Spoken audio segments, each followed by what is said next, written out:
So welcome to Stone Temple Gardening. I've got Alan G. Rees with me here today, and we're going to be talking about his new book, which is called Stonehenge Deciphered, Astonishing Secrets of the Iconic Henge, which will soon be published by Three Pauls. So welcome to Stone Temple Gardening, Alan. It's a pleasure to have you here. Hello, I'm very pleased to be here. And I'm very pleased that you agreed to be interviewed, so thank you. Now, Alan, you've lived in the shadow of Stonehenge for many years, and your career has taken you from war zones to the mysteries of prehistory. And how did that curiosity grow into a lifelong passion that became eventually the book, Stonehenge Deciphered? Well, it was probably 1985, 86. I was going to Stonehenge a lot as part of my journalistic career, covering the so-called hippie convoy, problems with the police, and it was a big deal at the time. Yes, I remember it well. Yeah. And so that got me, because of a press pass, into the Henge, and for some reason I kept going back. I then fell in love, almost to the point of obsession, with the Bush Barrow hoard, which is from a burial within a line of sight of Stonehenge, which has a wonderful golden helix and some other wonderful golden artifacts. And from there, I started to campaign to get a new gallery to house them, because they were they were in a bank vault, and now they're on display. And I'm very sort of proud that I helped with that. But I think the big light bulb moment for me was when I went to, I think it was 93, I went to Goff's Cave in Cheddar Gorge, where the announcement was made that Cheddar Man, 9,000-year-old skeleton, was related to a chap called Adrian Targett, who, believe it or not, was the history teacher at the local school. I remember that. What a great story. Yeah, it was a great story. He's a lovely guy, and I remember him telling me when I interviewed him that, well, we obviously haven't gone far in 9,000 years because I live in Bristol. Yes. So, and that really, for me, opened up an understanding of the depth of human... Yes, and the connections across time.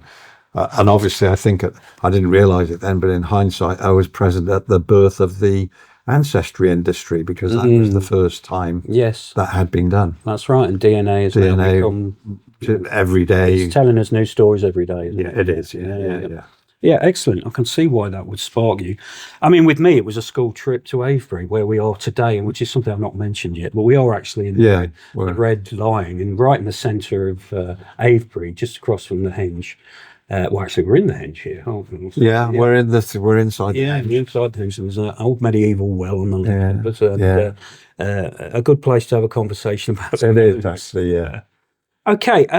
Now, a big part of the book is about the Bluestones. Yes. At Stonehenge, which are the small stones, for those of you are not aware, not the big trilithions that at the doorways that we're used to thinking of when we see Stonehenge, but the ones that were there first. They're the foundational stones of that site. Am I right in saying? That's absolutely right.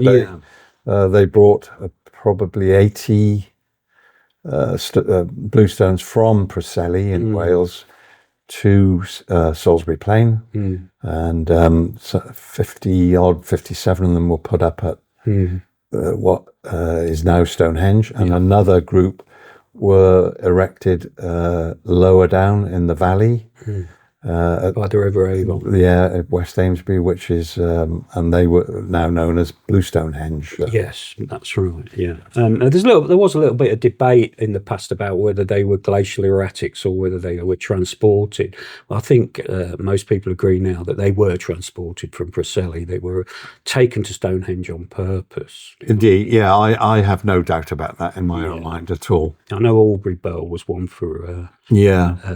He said he thought they were glacial. Yeah, there's some people still argue it. I don't buy it. I don't either, actually. I think the geological work's been done into those stones, proves where they're from. And also there's the altar stone, which we now know comes from somewhere in Scotland. Yeah, it's probably about, they say 400 miles, but it could be as much as 500-600 miles. It could be as far as the islands. And it just shows us that there was a very sophisticated society where people from all over the island were cooperating in the construction of this massive, wonderful temple. And of course, there was the great feasts at the winter solstice at Dorrington Walls. Dorrington Walls, yeah. Where again, I think it's the strontium research of the teeth have shown that pigs and various other animals that were barbecued at those feasts and came long distances. Well, some of them came from Scotland. Yes. So the links are there. Yeah, and I personally believe, although I absolutely believe that the Bluestones from Preseli were brought up the channel, and I make the case for that in the book because a very close friend of mine is a master mariner and a Trinity House.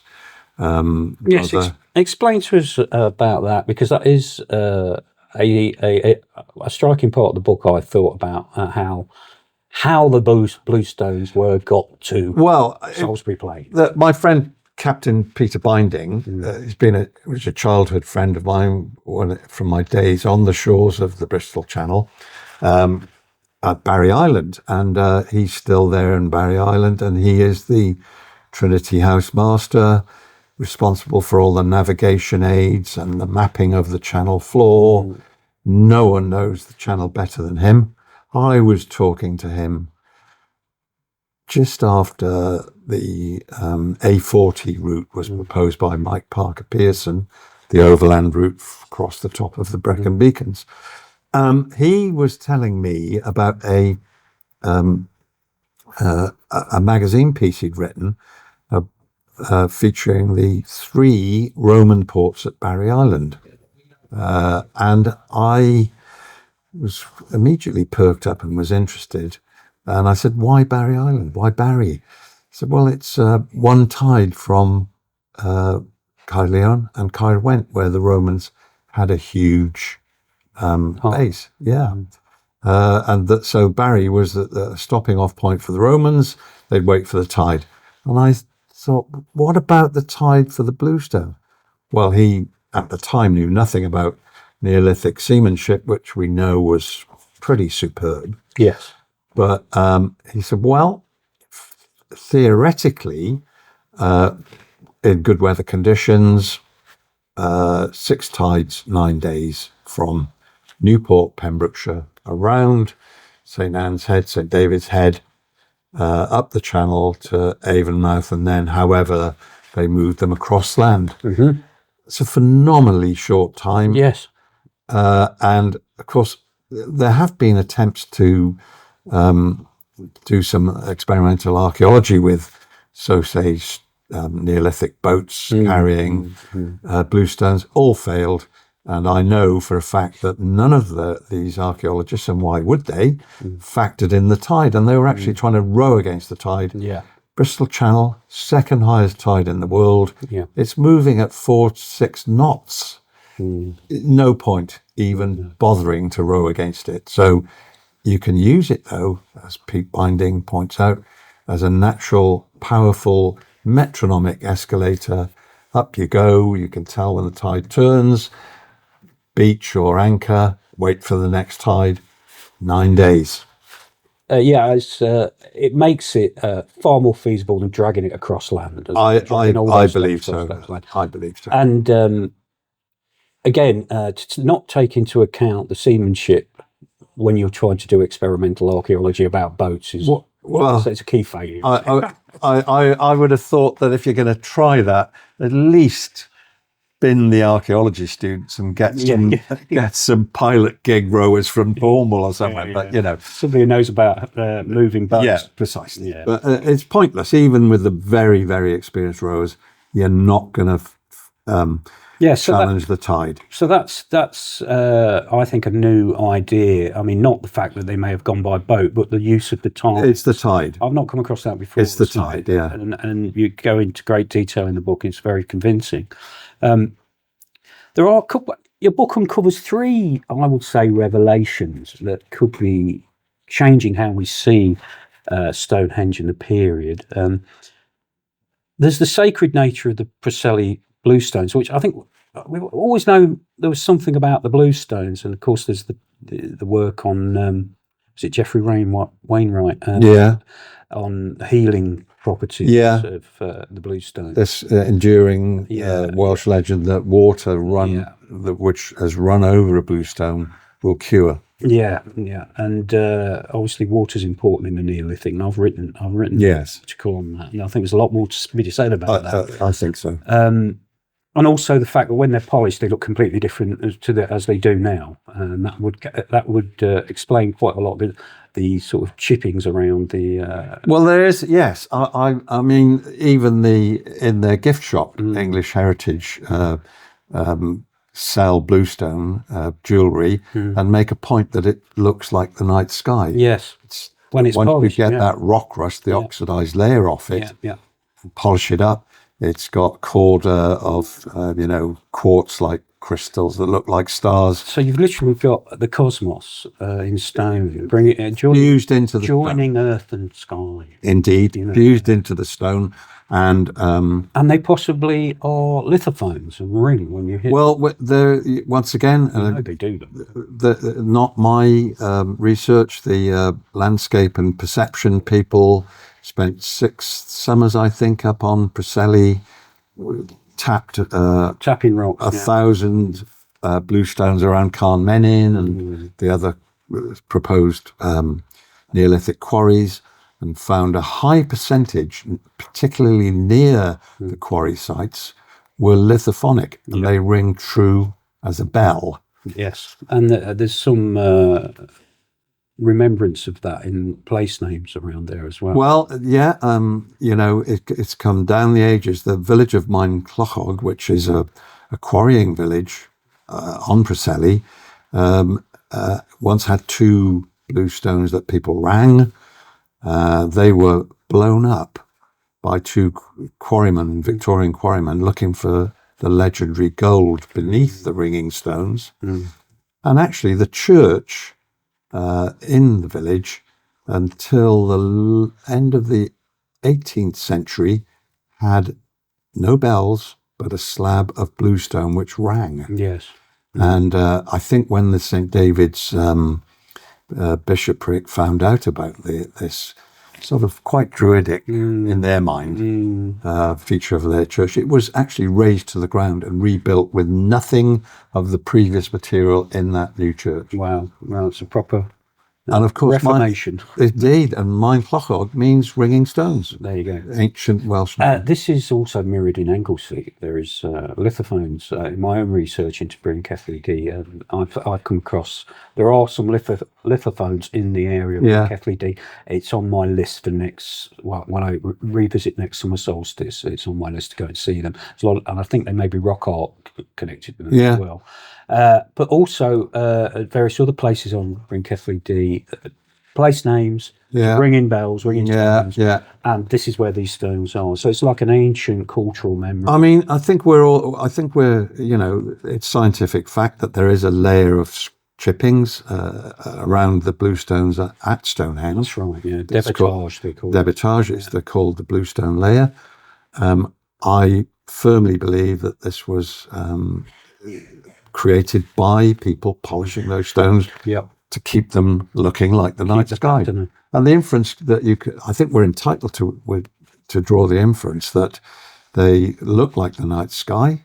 They were lit probably by torchlight at various ceremonies, and they could be rung. I personally believe that there were magnificent ceremonies where these bluestones were chimed as to celebrate the gods. What a feast for the senses that would have been. I think archaeoacoustics is another area that really needs looking into. The more I look into it anyway, the more I see that it was important, and echoes. And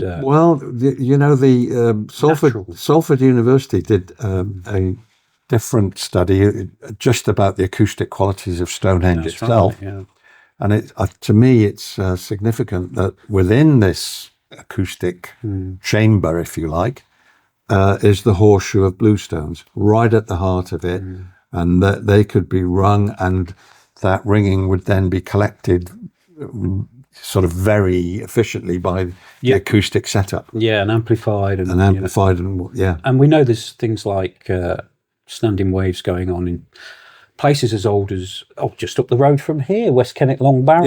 The barrows in this area, they resonate at various frequencies. They do. I think sound was much more important to them than we realised. And then look at the cave art. That was. I'm sure that was accompanied by chiming. Well, again, Devereux, he's done work on this, and many cave art plaques carved have acoustic effects. Yes, and this is a note. I've got an article. I'll send it you. I've got an article of his that he wrote, and which talks about this, and the use of bull roarers as well. Yeah. There's a cave in France somewhere. I can't remember where. Lascaux. No, another one. It could be Chauvet. I don't know, but I've been to Chauvet. Amazing place. But if you make a certain chant in these places, it sounds like, the echoes sound like you've got a herd of animals in there, and also you've got them painted in front of you. It's pretty universal. The Incas had sound boxes that would recreate the sound of thunder. I mean, all over the world. I was at St Dogwalls in Newport in Preseli, and down by the estuary there's a preacher's stone. There's an old, I believe it's a bluestone. Yeah, it is. Yeah, and there's a magnificent echo from that stone. If you stand there, I heard it myself this summer. It was just chance, one of those things. I was, we booked an Airbnb in St Dogwalls and went for a walk and found this stone with an echo. It's like synchronicity. I don't know. But, I think it's something that we should all be thinking about in terms of all the monuments that we have. Yeah. Okay. Now the other second part that is a real revelation is your explanation of the golden grave goods that the Neolithic buried with certain burials in Wessex, golden protractors like the bush. Yes. There are three items that are very important in this respect. One is the bush barrow lozenge, which is inscribed very carefully and symmetrically, and that's hexagonal. And then there's the Clandon barrow lozenge, found about 40, a bit further, 40 miles from Stonehenge, but still within the greater orbit of Stonehenge. And then the Upton Lovell button, which was found in the Wiley Valley at a spectacular grave. Now they're all golden. They're all inscribed very, very meticulously, and I knew that the bush barrow lozenge, the top angle on it, expressed 81 degrees, which is the exact difference between the setting sun at the winter and the summer solstice, only at the longitude of Stonehenge. Pretty spectacular in itself. I often wondered about the Clandon barrow lozenge, and I thought there must be something, but archaeologists shrugged and just said maybe. Then I came across the work of a young mathematician called Ivy Yang, who got bored during COVID lockdown and was doing some work on Carr's protractor, which is a engineering protractor found in ancient Egypt, thought to be the oldest one ever. And that led her on to the lozenges I've just mentioned. She did the maths, helped by her brother Eugene, who's now a NASA scientist, so he's pretty special. And she extrapolated, and I'm not a mathematician. No, me. Basically, the Clandon Barrow, which is a decadon, she extrapolated nested square geometry from it, and that then can be described in perfect circles. She matched that against a scale model, a scale diagram of Stonehenge, and found that all the circles from her nested squares on that decadon matched all the major circles at Stonehenge. Yeah, of course, this is all explained in your book. So if anybody's interested in this, I would highly recommend they delve deep into that. Because obviously sometimes the maths can be a little bit confusing if you're not mathematically minded. I include myself. Well, I described the thesis. You make it clear. But then she was a high school student. Oh no, yeah. Ivy Yang was in a high school in Baton Rouge, Louisiana, when she did this. She didn't know that prior to this, a British mathematician, Professor David Gregg, had gone to Stonehenge, and in his words, with a 20 quid engineering calculator, and come to broadly the same conclusions from a completely different way, not even considering the golden lozenges. So there's a bit of a backup there from another perspective. Yeah. They now represent, I think it's fair to say, the oldest protractors known, 700 years earlier than the car protractor of Egypt. And the button, the Upton Lovell button, describes that not as a flat lozenge, but as a circular, much more sophisticated design, of a sort of a compass design.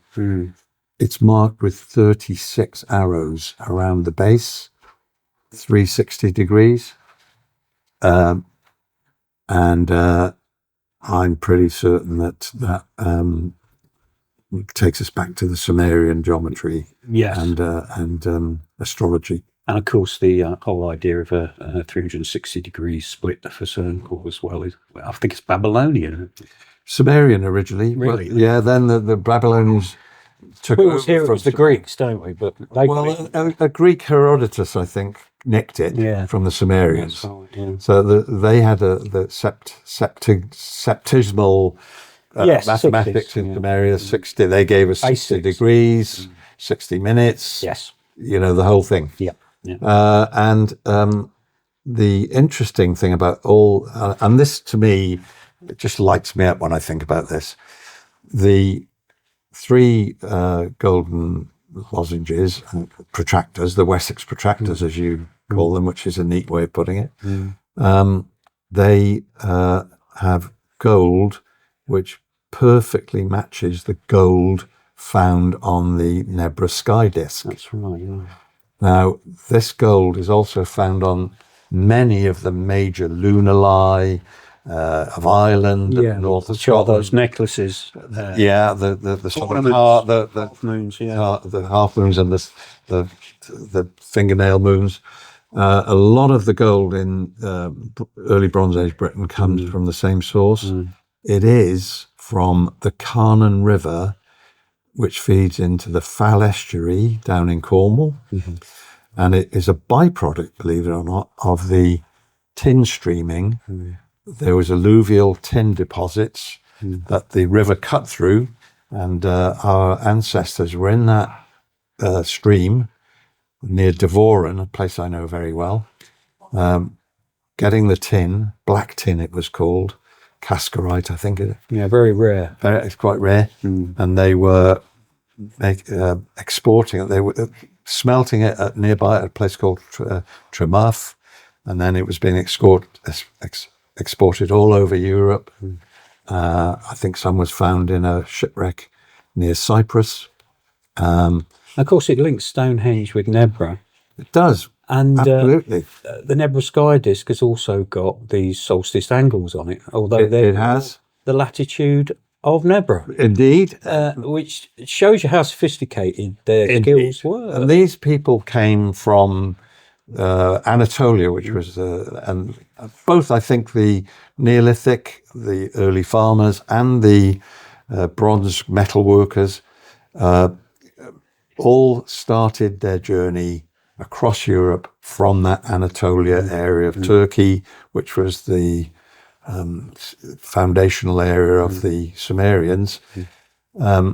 Just as a demonstration of that, the Otzi the Iceman, I think he's 90% Anatolian DNA. Yeah. So much we're learning now from these DNA analysis. Yes, it's opening up a lot of windows to the past, that is. It's also interesting that the bronze disc from Nebra is actually made of Devoran tin. Yeah. With obviously some copper. So it was a European project. It was back then. And I can't believe that the people who were making these gold artifacts are selling gold to the craftsmen in Germany when Nebra was found. Of course they were talking about stuff, you know. And the other thing that's shown on the Nebra Sky Disc is the 7 Sisters of the Pleiades. That's right. Which are known as the Gate of Souls. I believe that the 36 arrows, and that's matched on there are similar number, 9 each side on the bush barrow. On the bush barrow lozenge. I firmly believe that represents a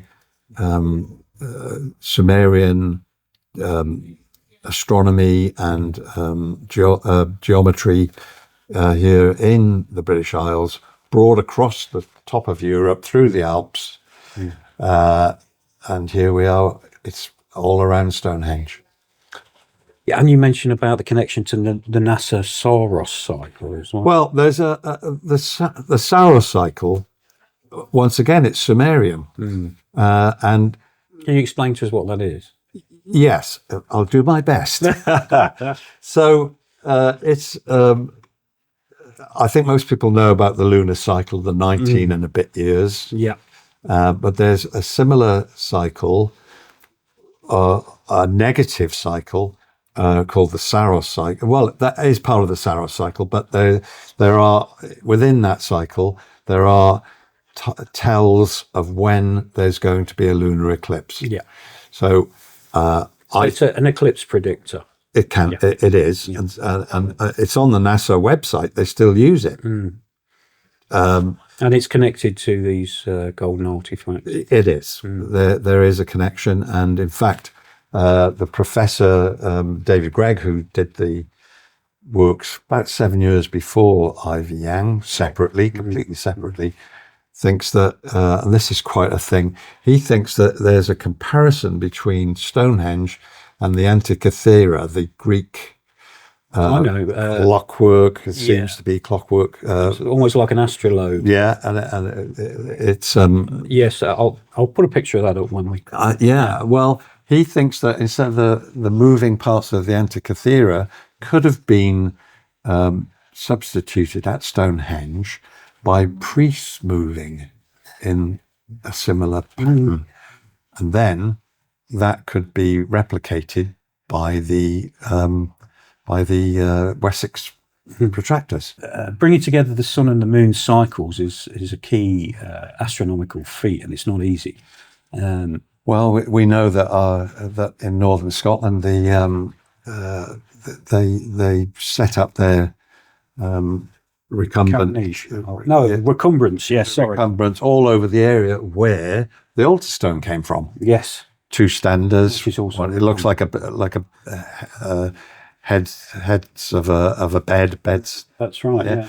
And they frame, basically a frame to frame the I recently saw on I think it's called Astronomy Database Facebook group. Somebody was at one of those recumbent circles, because we're in just coming out of the lunar standstill. The big standstill. Yeah, this year. And there's been a lot of low moons, and there are pictures on there. I'll go and dig one out and I'll put it up, of the moon traversing one of these recordings. I have a feeling, and it's completely, without a time traveling machine, we'll never know so much. But I have a feeling that altar stone was already a significant part of a monument used as a recumbent. And I think when they brought it down, it wasn't upright. I think they placed it as recumbent and probably used it at Stonehenge for lunar measurements. Great. Well, that brings me to another part of your book, which I found very making it very readable and very relatable, is that there are human stories in your book. We're dealing with deep past, but one of the most striking qualities, I think, of Stonehenge Deciphered is how vividly it humanises prehistory. It's made me think about my writing, how you put human stories in there, and they make sense. They're not like made up. By looking at the DNA, scientific evidence, you're able to link families from Stonehenge to families in Preseli, and also things going way back to the Mesolithic before Stonehenge was built, at the site of Blick Mead and a possible massacre there. Yeah. So, how can I put it? Your portraits, they put flesh on bones of lives lived by. Really. And I think that is one of the most striking parts of the book for me on a creative element. The way it's expressed speaks to me and makes the story deeper and richer. I think I'm waffling on here. I might have to edit some of this out. But I guess the question I'm asking is, which of the stories you told about the human beings gripped you most? That's a hard one, isn't it? Because there are, I was present at the at Aubrey Hole 7 when some very prestigious archaeologists, including Mike Parker Pearson, lifted the cremation remains of that were reburied in that Aubrey Hole 7, and it took, I think, 6 or 7 years to analyse them. But it was a jigsaw of various bits of cremated bone remains, and even the cremation fire was represented there. It turned out they could identify 24 individuals, and from strontium they worked out that 10 were from Preseli. I believe that they were the founding fathers and mothers of the original Bluestone Circle, and I think they probably were the people that brought the Bluestones. And quite magically, there's a story that not a story, a fact that they were some of them were interred in leather pouches. And those had the cremation remains of the fire, which were not common species in Salisbury Plain, but very common to Preseli. So they brought their people with them. They knew they weren't going back. Yeah.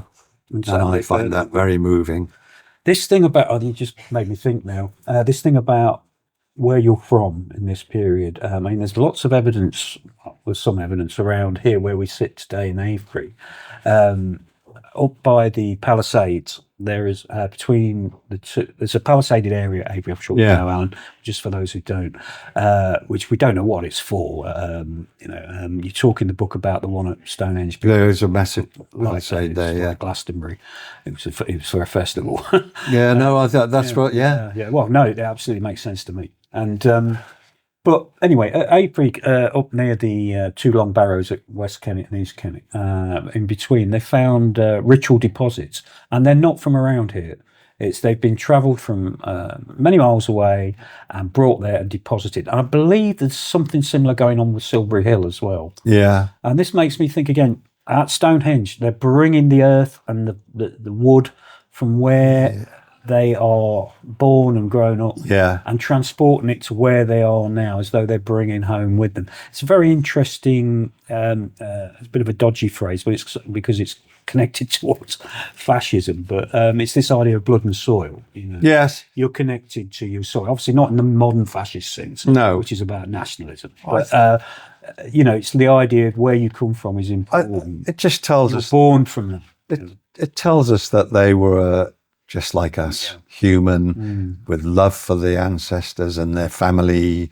They're recently bereaved, and they didn't want to leave them. They brought them with them. A bit of home. And I find it very compelling. And sometimes I do have dreams of these people, and my most recent one, I dream that I'm going to find a bluestone in Newport Harbour, and with a skeleton with a golden lozenge on its chest.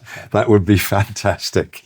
Oh, these are all they're all metaphors, aren't they? I'm sorry, I'm thinking poetically now. Those sort of things that come from the subconscious. I also love the story of the Winterbourne chieftain. Yes, that's a fantastic story. He was there 500 years before he came from Preseli and went back and forth several times, which also makes me feel that boats were just common. Yes. Because, you wouldn't want to be walking that several times, especially as a 9-year-old, which he did.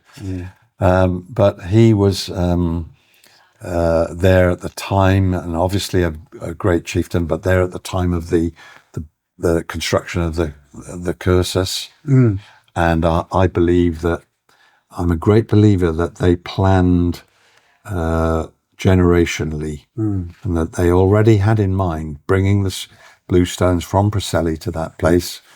I know my partner's part Native American. She says, oh, well, native people plan with the previous 7 generations and the next 7 generations in mind. And what would they want? How would they, deep cyclic time. Yeah. But then he was buried without his feet. Yes. Apodis, without his feet. Now, that was repeated throughout Neolithic and Bronze Age history at various places, including the Stonehenge archer. He was buried without his feet. That, I believe, was a punishment because he transgressed in some way and was ritually executed.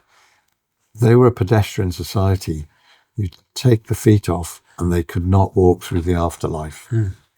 In the case of the Winterbourne chieftain, I don't think that was a punishment. I think they loved him so much, they were frightened he was going to walk back to Preseli, which he obviously loved, from my imagination. And that's what I mean about putting flesh on the bones of the archaeology. It is wonderful, isn't it? And yes, it speaks to you as a human being more than as a scientist. Yeah.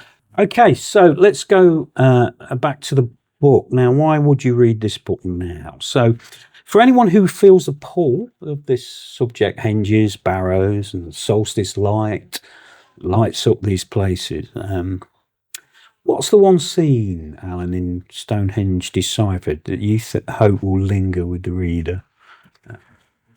The abiding image I have of Stonehenge is informed by archaeology, but also by imagination. And I see 3 people who may or may not have been contiguous, but I think they were all there at different times, and that matters not. But the one is the chap that was buried at Bush Barrow with his lozenge. It's an early... And he was a giant of a man for his time, about 6 foot. Obviously a great chief, and I think the first king of Stonehenge.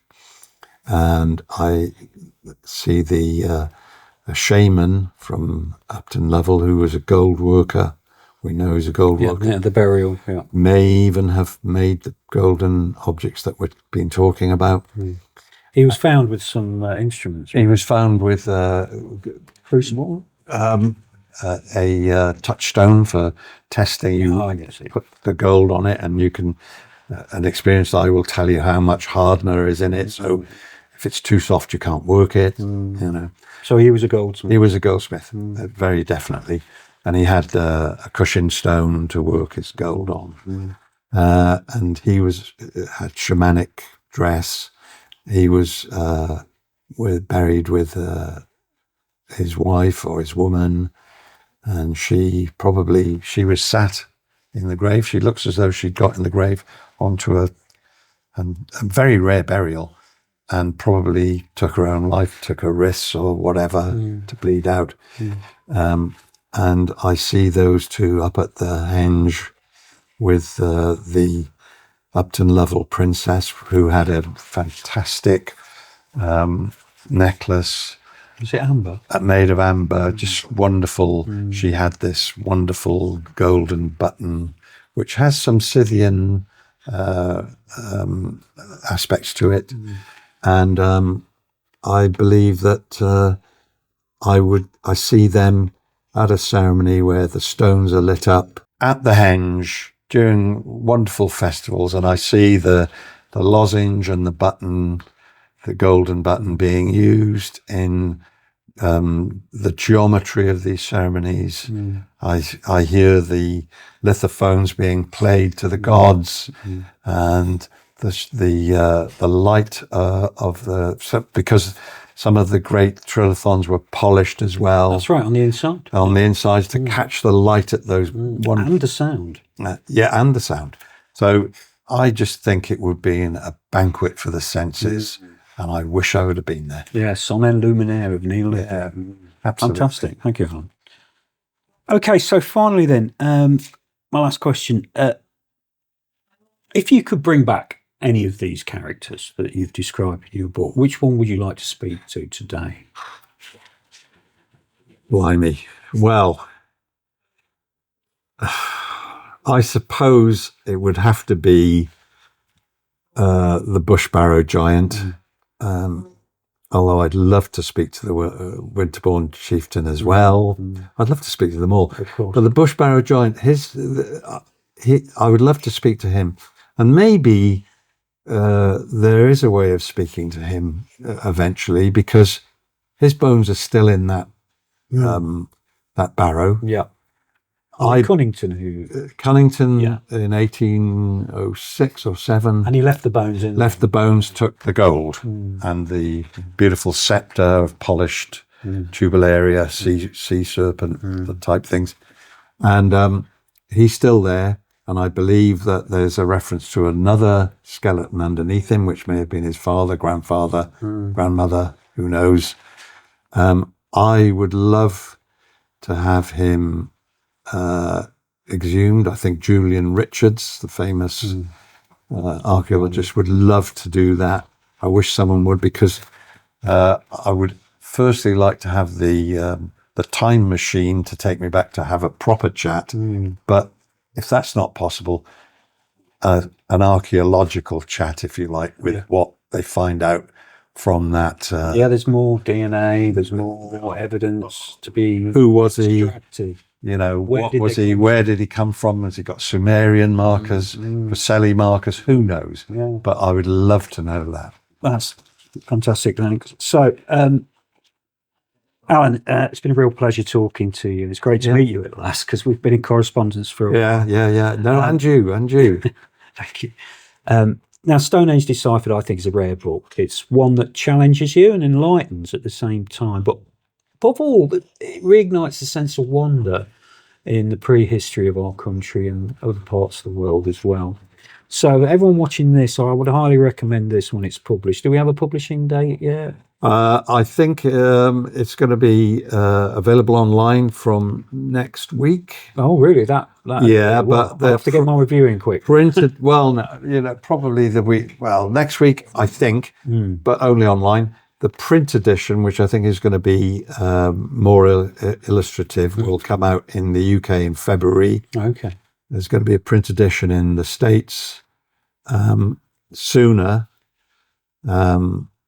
And because it's an American publisher, and they're very taken with the Ivy Yang story, of course. Why wouldn't they be? No, that's right. Great. So again, everyone watching, I highly recommend this book. Take a look at it; you'll really enjoy it. There's lots in it. There's lots we haven't talked about as well. We'll post links and updates underneath this video. So from Avebury, the ancient stones on Salisbury Plain. the enduring enigma of what is happening in this period, all those thousands of years ago. I want to thank you for joining me on Stone Temple Gardening. And so until next time, everybody, keep your eyes on the horizon and your thoughts among the stones.